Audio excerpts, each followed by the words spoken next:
বাংলাদেশের সামুদ্রিক জলসীমায় ৬৫ দিনের পরিবর্তে ৫৮ দিনের মাছ ধরার নিষেধাজ্ঞা দিয়েছে মৎস্য ও প্রাণিসম্পদ মন্ত্রণালয়। মন্ত্রণালয়ের তরফ থেকে পাঠানো এক সংবাদ বিজ্ঞপ্তিতে জানানো হয়েছে, ১৫ এপ্রিল থেকে ১১ জুন পর্যন্ত মোট ৫৮ দিন বাংলাদেশের সামুদ্রিক জলসীমায় সব ধরনের মাছ ধরা নিষিদ্ধ ঘোষণা করা হয়েছে। মাছের সুষ্ঠু প্রজনন, উৎপাদন এবং সামুদ্রিক মৎস্য সম্পদের সুরক্ষার জন্য নিষেধাজ্ঞার এই সময়কালে মৎস্য শিকারীরা সমুদ্রে কোনো মাছ ধরতে পারবেন না।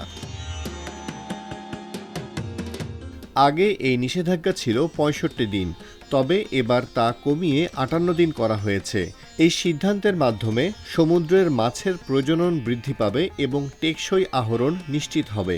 মৎস্য ও প্রাণিসম্পদ মন্ত্রণালয়ের এই সিদ্ধান্ত বাংলাদেশের উপকূলীয় অঞ্চলের মানুষের জীবনযাত্রায় গুরুত্বপূর্ণ প্রভাব ফেলবে। তারা আশা করছেন, এই সিদ্ধান্তের ফলে সামুদ্রিক মৎস্য সম্পদ পুনরুদ্ধার হবে এবং ভবিষ্যতে মাছের উৎপাদন বৃদ্ধি পাবে। এটি কেবল মৎস্য সম্পদ রক্ষা নয়, বরং সমুদ্রের প্রাণবন্ত পরিবেশের জন্য অত্যন্ত গুরুত্বপূর্ণ। টেকসই মৎস্য আহরণ নিশ্চিত করতে হলে এমন পদক্ষেপ গ্রহণ অপরিহার্য।